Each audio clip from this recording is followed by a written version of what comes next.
Welcome to another Connecting the Community podcast. I'm Marjandre, the host of this podcast, where I talk, for the most part, to people doing good things in and around Richmond Hill. For this podcast, I have 4 guests, 4 artists from the Richmond Hill group of artists: Roxana Khoshsokhan, Azzy Hoveyda, Sanaz Janbakhsh, and Raheleh Mirheydari.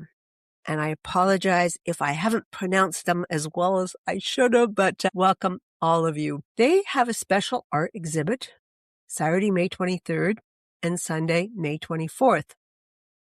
Each of them is presenting a personal perspective on identity, memory, and the idea of Homeland.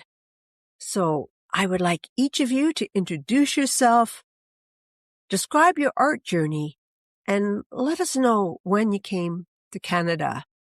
Sanaz? Sure. Thank you, Mark, for having us. Really appreciate your time. My name is Sanaz Janbakhsh. I completed my master's degree in software engineer in Tehran, Iran, and professionally, to be honest, I've spent many years working in IT, primarily focused on data.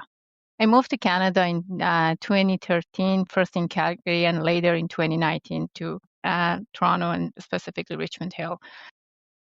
During COVID, I found my way back to painting. Interestingly, I had enrolled my daughter in a studio called Nushwar Studio. And Nushwar actually, she encouraged me to return to my own artistic practice and began defining my own style.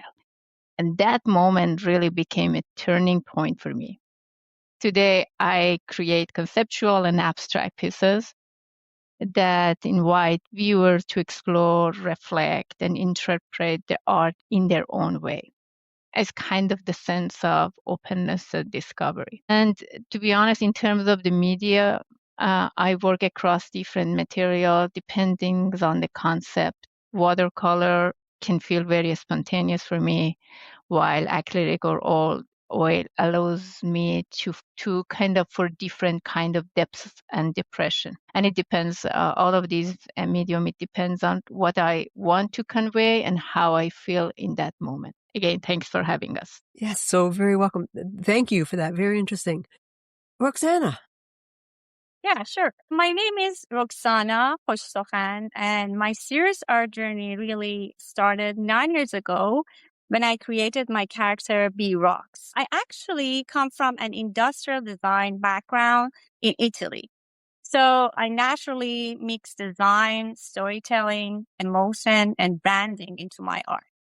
B Rox started as a character, but slowly became my own visual language. It's funny, imperfect, adventurous, and very human in a way. Through B Rocks, I explore ideas like identity, imagination, hope, and being comfortable with being different. Over time, it even grew into a registered brand and became the center of my creative work. Okay. I like your character B Rox. Thank you. Okay. Raheleh? Yeah, hi again. Yes, I always actually had passion for art and painting. And when I was in high school, I really wanted to learn it professionally. So I really worked hard to get accepted to university.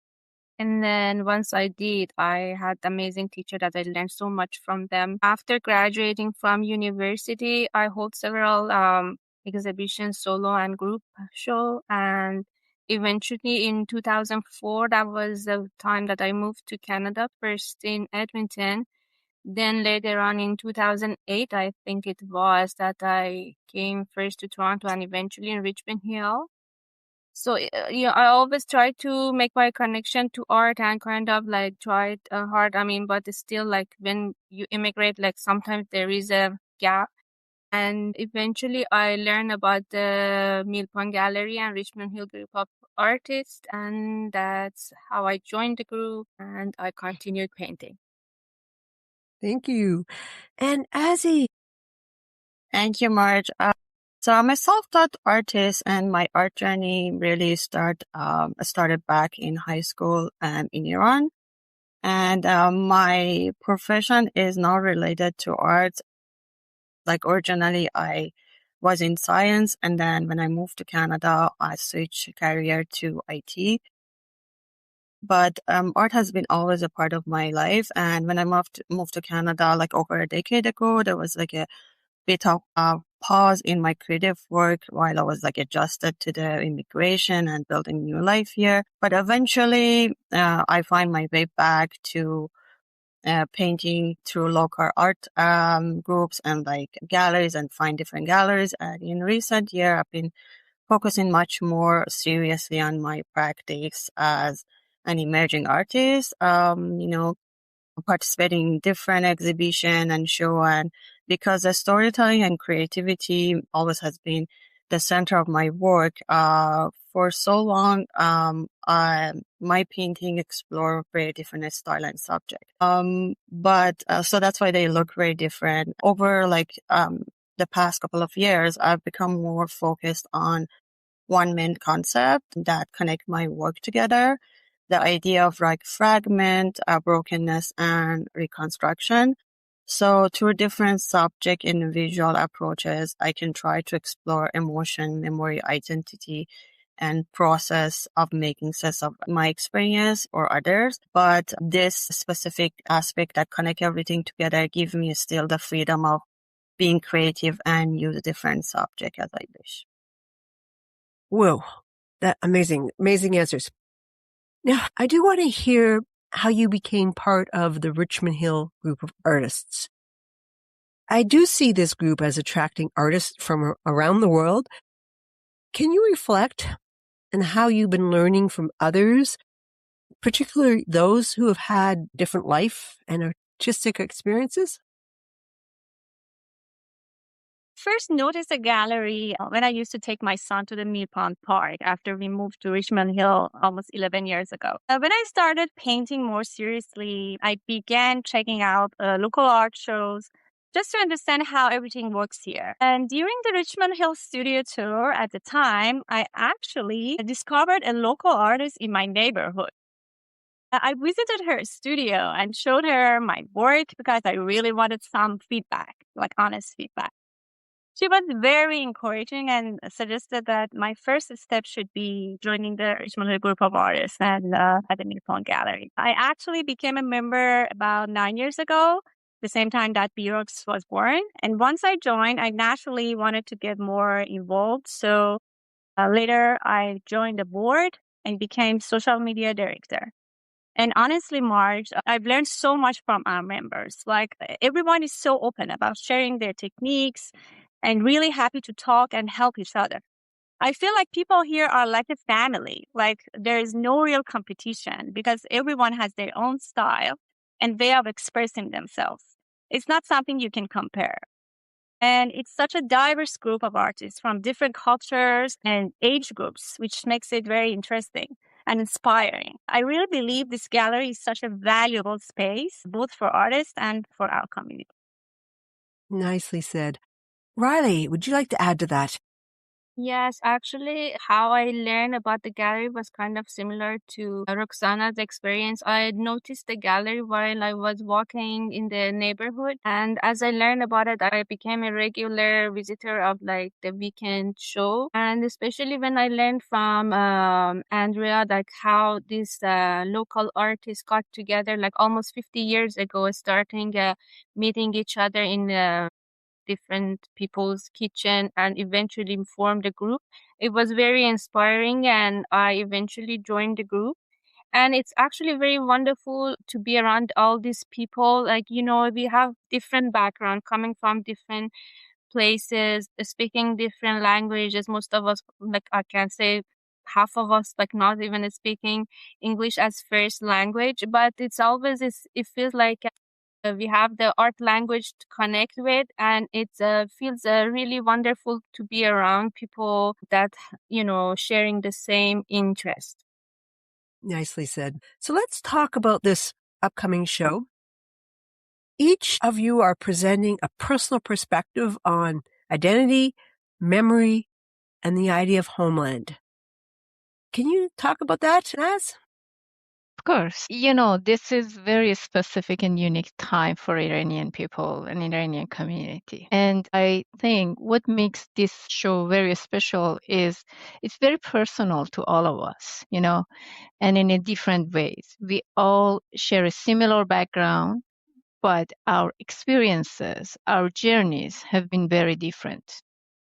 And for each of us, we are actually what beauty about this show, we are bringing our own perspective on identity, our homeland, and sometimes our memory, through emotion, and through how those ideas have changed over time. And the beauty of this show, what I would say, when all of these pieces come together, it doesn't feel like one story. It's like the dialogue, you know what I'm saying, between different perspectives, but at the same time, different perspective of the same idea. That's the beauty of this show, to be honest. Ooh, okay. Azzy. Yes. So I think what's really special about this show is that even though we have different artistic style and approaches, we also share a cultural background and became friends through the Richmond Hill group of artists. And over the year, we started having show together, and it almost become our annual tradition. And then we give each other feedback and encourage each other and learn from each other, even though the creative process for each of us is very different. And this exhibition actually started from an idea Roxana brought forward, and so she can probably speak more about it and the original inspiration behind it. But for all of us, it became a meaningful way to bring our different artistic voices together in one place. So is this a show and sale? Will the exhibition include collectible works? Kind of, we have about 10 to 12 pieces, almost each of us, given or take. And the size also varies. Some work are larger in a scale, some work is smaller. And maybe, Riley, if you wanted to speak up about the separation of the layout and all those, that would be perfect. So the idea is we bring our art and we make sure that we give good space in terms of lighting and everything. So make sure every piece gets a good the best view as possible. And what is special about this show, as is the part that we dedicated to the homeland, and that is the most meaningful part of our show. That area is shared with each other. So that's where we are gonna exhibit our different pieces with different approach, but the whole idea the whole exhibition in that area will tell the unified story. But in terms of how the layout gonna be, we are gonna have another meeting to make to finalize how many pieces we are all gonna bring, and to ensure everything is gonna look good together and have a nice flow. Okay. The displays at the Mill Pond Gallery have always been exemplary. I've been really impressed. The spaces, it's a very good space. So you've talked a little bit about this special section, this personal interpretations of home. Roxana, can you talk a little more about that? Can you explain it? Yeah, of course. The idea of this exhibition actually came to me after what happened earlier this year in Iran. It was really emotional and honestly very heartbreaking. For a while, I stopped painting because I don't usually express myself through heavy news or difficult events. V-Rocks is usually very colorful and positive.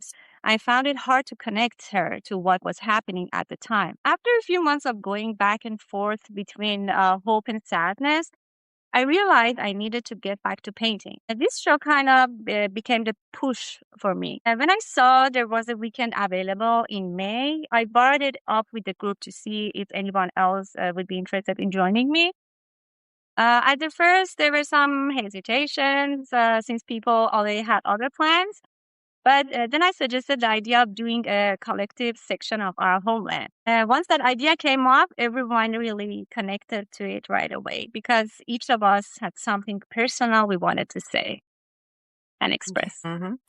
Sanaz?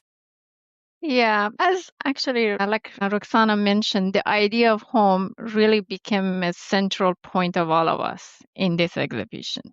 That we are all friends, but the idea that, okay, let's have a specific wall, call it home, and let's put together what we all care about. That's actually, it's where we connect, not only through the shared culture background, but through our personal experience, what home means. For me, as an Iranian Canadian, home is both something I carry with me and sometimes I constantly redefining, It represents safety, freedom, and deep sense of pride. And of course, also memory, longing, and hope. To be honest, I truly believe that one day the people of Iran will rebuild the country into what it's meant to be in a way that we dream it, full and full of life. The feeling is very beautifully captured in one of the poems by Simin Behbahani. She says that I will rebuild you, my homeland, even if it is with the break of my own life. I will hold up your roof with pillars, even if it's with my own bones. Or if I say it in Farsi, she said, دوباره میسازمت وطن اگرچه با خشت جان خیش ستون به سقف تو میزنم اگرچه با استخوان خیش. So we are gonna share all our emotion in this wall specifically. Ooh, Azzy, can you add a little there? Sure. I think like when Roxana shared the idea with us, it was really interesting to me because even though we have the same background, each of us has a very different perspective and emotional connection to the idea of home and what is happening in Iran right now. And for me personally, home has been always a big part of my life. And after even living for many years in Canada, I was always involved in different community and volunteer activity connected to Iran. And the sense of belonging and homesickness naturally shows up in my work as well. So since painting has been always my way of processing emotion, expressing what is happening around me, to me, or even reflecting the stories that I hear. So I was really happy to be a part of this project and tell the story visually from my own point of view. And honestly, seeing everyone different style in the process of the work and the way that we're bringing the idea together for the wall and exhibition as a whole made me even more excited to see how people actually experience this show. Whoa. I am so looking forward to seeing this show. We would love to have you. I am going. I've marked it on my calendar.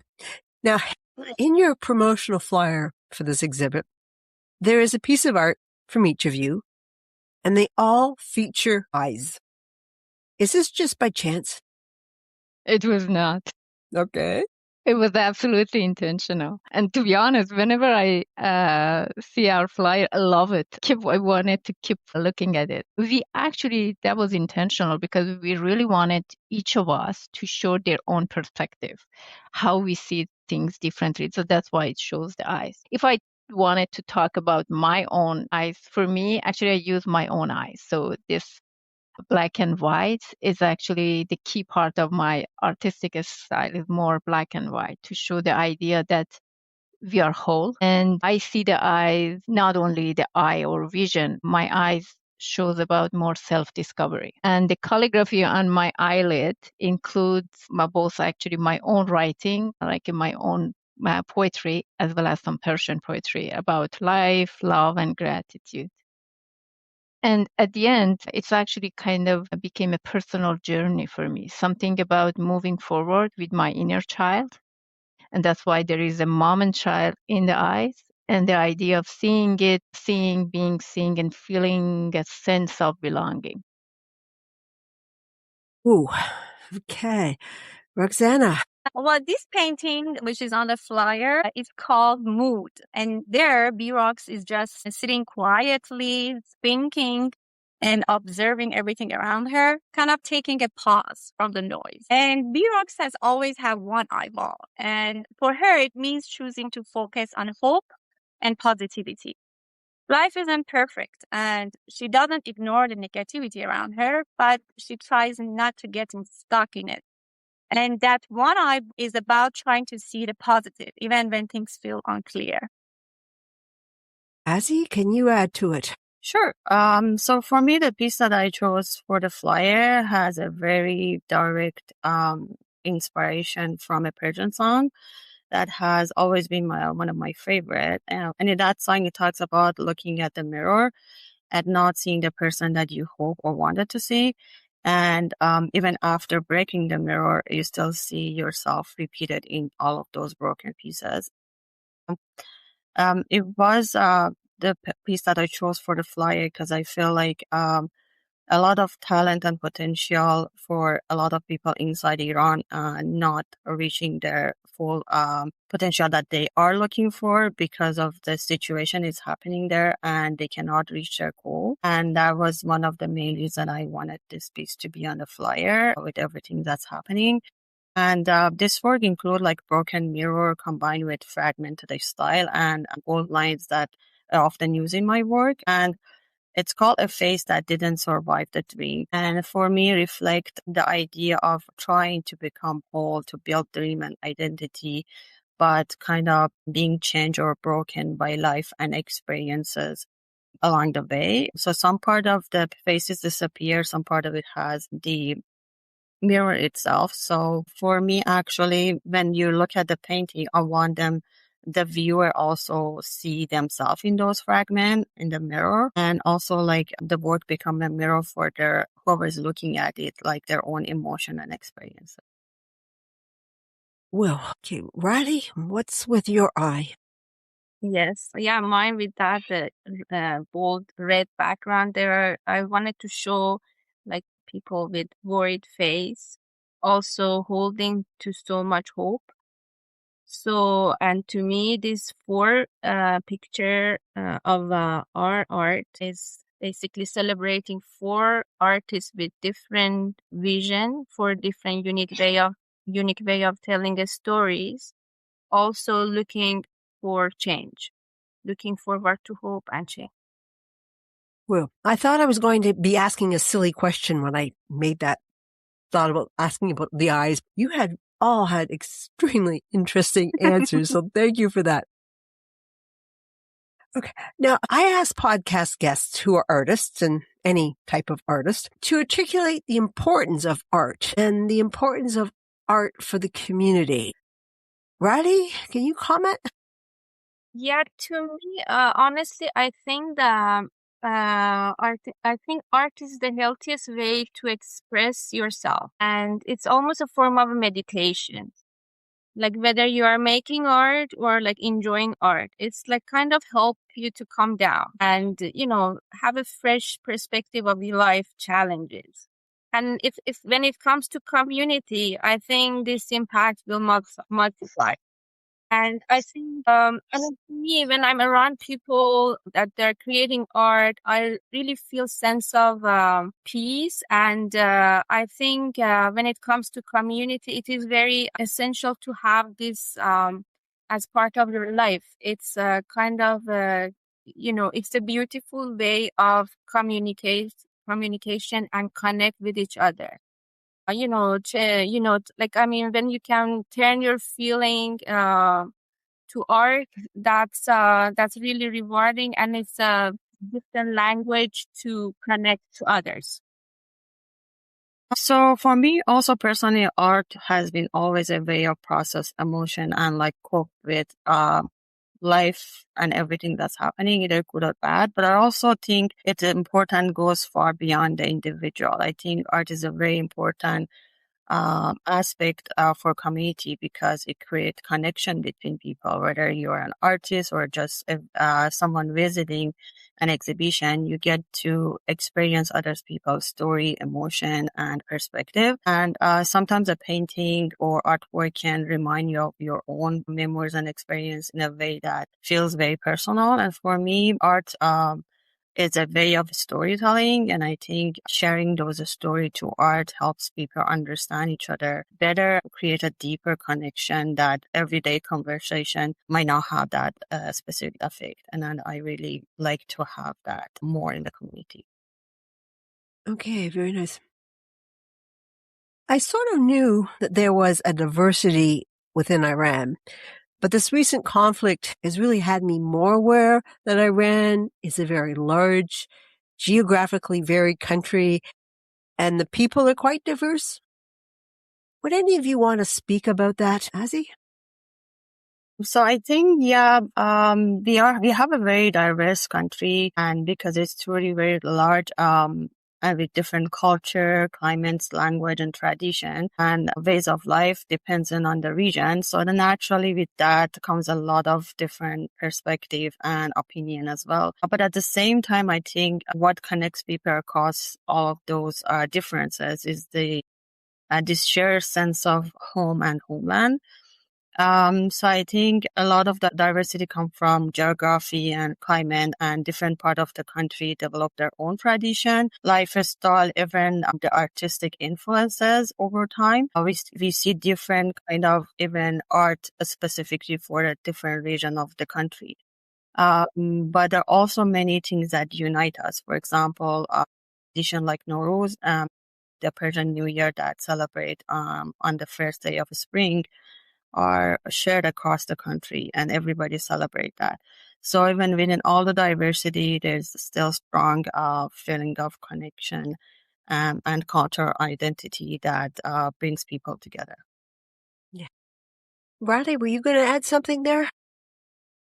I agree with what Azzy said. Yes, actually, you're right. Like with all this conflict, people started to notice and pay more attention to Iranian and the culture. And my non-Iranian friend asking many different questions now, and they are like, "Oh, we just did not know this and that."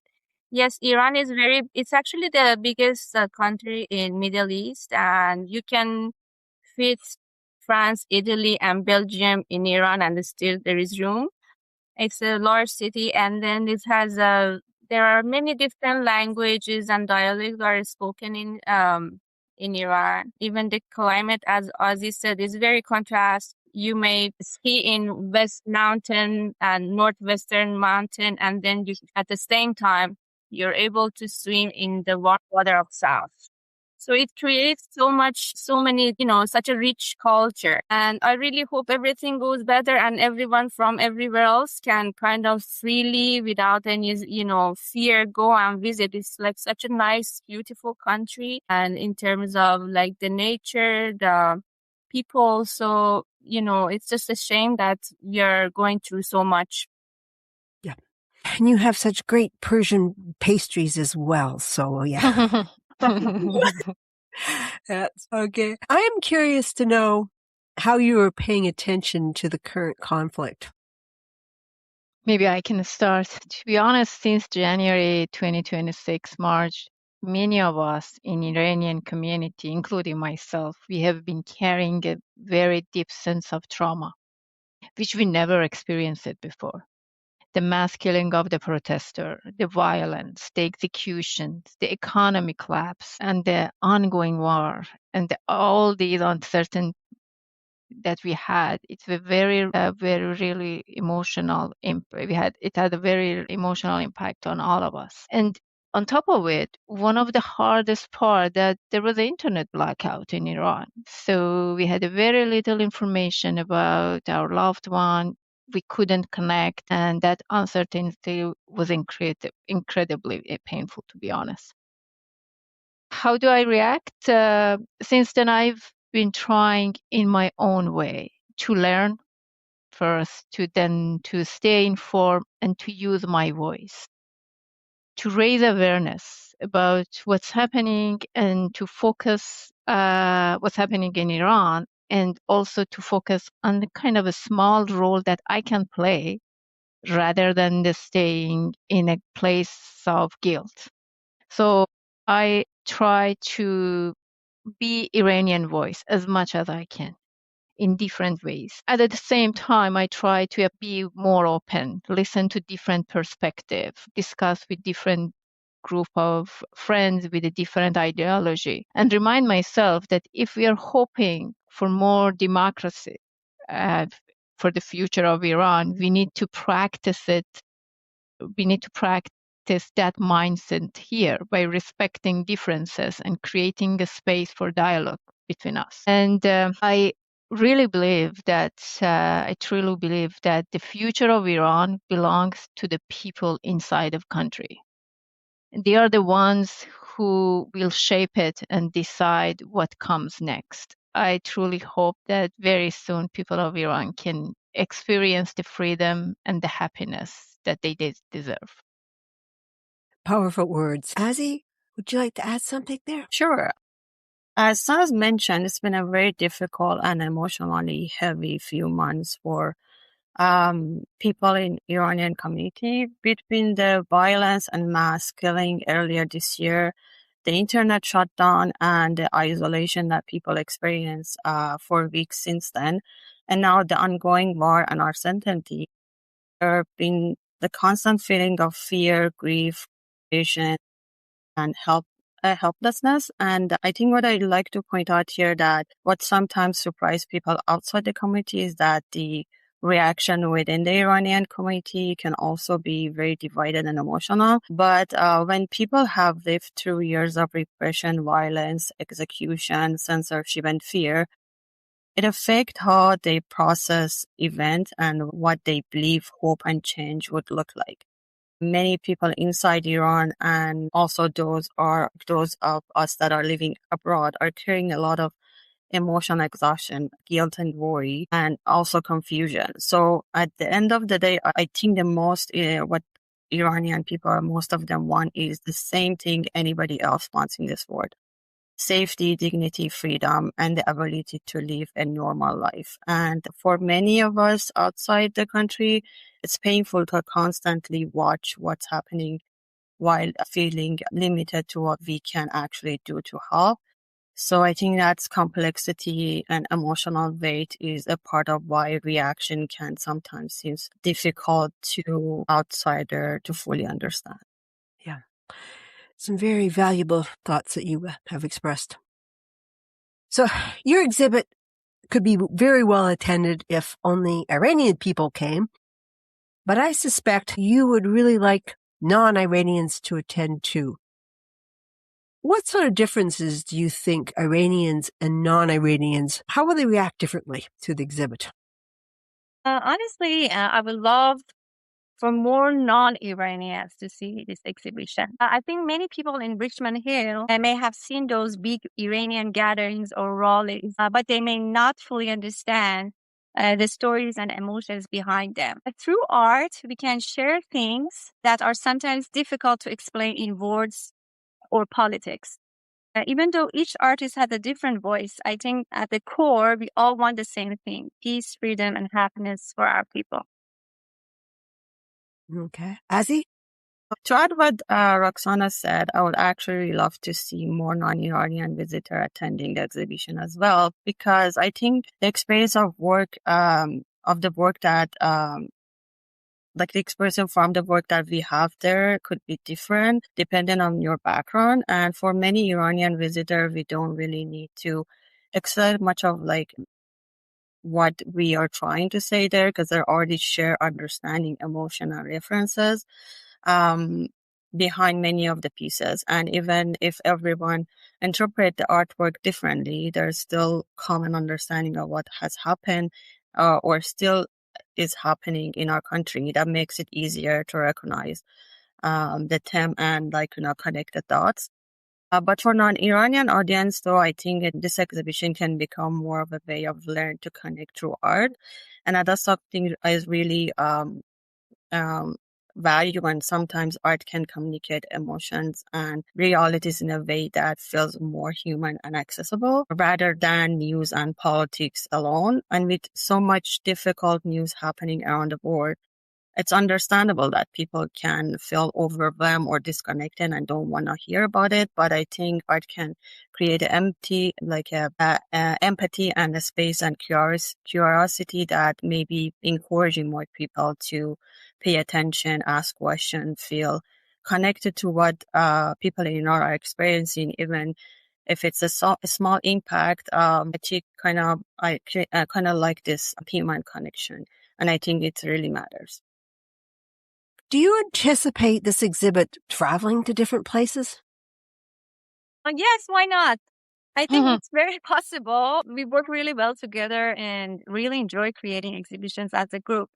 Each of us brings a different perspective, but there's a natural flow and conversation between the artworks. So I can definitely see this exhibition traveling or continuing in other spaces in the future. Very nice. Hope so. Raheleh? Yes, we definitely would love that. And it's right now our focus is in our current show. We are hoping that we can have this show as impactful as possible. And honestly, it's lovely to work with these ladies, and I really hope looking forward to work more with my friends. And this is just the beginning. We will see where our artwork will take us next. Well, thank you. All of you have said such amazing things for this. I think you really should have an excellent turnout. Now, I do ask everyone at the end of my podcast to answer the same question. My question is, if you had a magic wand and could make the world a little better, what is one thing you would change in the world? Okay, sure. I will say maybe if I had a magic wand, I would wish for people around the world to truly see and understand one another beyond differences, beyond politics, and just at the human level. I think sometimes we really need to listen to someone's story, even for a moment. It changes everything. You realize that behind every headline, which is interesting for lots of people, there are real lives, there are real families, and there are real dreams. So pay attention to these small things that we definitely, it's not a small, it's a dream of people. And in our culture, we often speak about simple but powerful principle, good thought, good words, and good deeds. I think if we could come back to those, the world would be very different and would be very beautiful. And if I also wanted to add another beautiful line from Saadi Shirazi, which is also displayed at the United Nations, human beings are members of a whole in creation of one sense and soul. And I think that really says everything. And for me, I would truly hope for a world where everyone, especially people of Iran, can experience freedom, peace, and an ability to live with dignity. I have to say, even speaking about these now, I get emotional because this is not just an idea. It's something that it really comes from the heart, and people from Iran haven't experienced it for a while. So hopefully that comes for not only for Iranian, but also for people around the world. Thank you, Sanaz. Roxana, what are you going to do with the magic wand? I don't think we actually need a magic wand. If each of us simply tries to be more human, more kind, and more connected as individuals, and maybe keep our beliefs and ideologies to ourselves, I think that alone can create real change. Simply John Lennon's song, Imagine, says the same thing, and I wish people would pay more attention to that song. Like if there was a magic wand, I think I would play that song every day for everyone. Very nice. Raheleh. Yeah, if I had the magic wand, I would just remove all the unnecessary conflict. I feel like there is a purpose for everyone's life, and that has to be accepted, that has to be respected. And honestly, it's such a short life, and life is too beautiful, and it's just like such a waste of time and energy for all those, war and conflict and all those things. Also, I would, delete all my bills. Okay. Okay. And Azzy, your final word about your magic wand. Yeah, if I had a magic wand, surprising or maybe not surprisingly, my answer very similar to other artists here. I think one of the things I would try to bring back into the world is stronger sense of humanity and compassion for one another. I feel like a lot of what we see today for everyday interaction between people to much larger decision made around the world is missing that sense of compassion and human connection. So many things have become very harsh and inhuman. And I think if people approach life with little more of understanding and empathy and care for another, the outcome for our personal life, communities, and even global situation could be very different. So for me, that's probably the one thing I would wish for the most. Well, all of you have very nice wishes. And again, thank you for taking the time to do this podcast. Thank you for putting together this art exhibit. I am very much looking forward to seeing it, and I will put links in the podcast notes to it, but it is Saturday, May 23rd and Sunday, May 24th, and good luck with all of that.